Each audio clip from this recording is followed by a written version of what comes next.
भाषण सुरू असताना धनंजय मुंडेंना वाल्मिक कराडची आठवण. म्हणाले, आज इथे एक माणूस नाहीये. पर्यावरण मंत्री पंकजा मुंडे आणि माजी मंत्री धनंजय मुंडे यांच्या उपस्थितीत परळी नगरपरिषद निवडणुकीच्या पार्श्वभूमीवर महायुतीचा भव्य संयुक्तिक कार्यकर्ता मेळावा पार पडला. या मेळाव्यात बोलताना धनंजय मुंडे यांनी 10 महिन्यांपासून जगमित्र कार्यालय सुरू केले.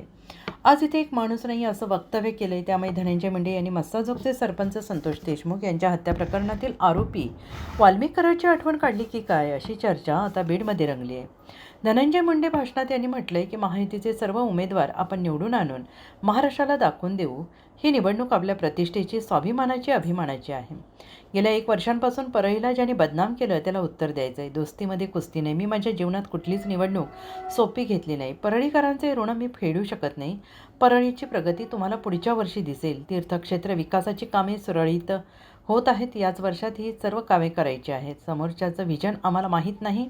समोरचा माणूस तुतारी घेऊन आला. माझ्यावर अनेक वार झाले पण मी डगमगलो नाही, असं म्हणत त्यांनी विरोधकांवर हल्ला चढवलाय. 12 महिने 24 तास जगमित्र चालू होतं. जे काही असेल नसेल गोरगरिबाला मदत आपण करत होतो. आज 9-10 महिने झाले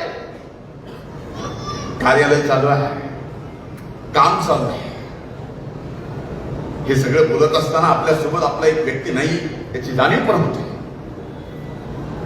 माझ्यासारख्या एक कार्यकर्ता म्हणून, सहकार्याला सहकार्य समजतो म्हणून मला सुद्धा याची कुठेतरी आजच्या कार्यक्रमात जाणीव करून द्यावी लागते.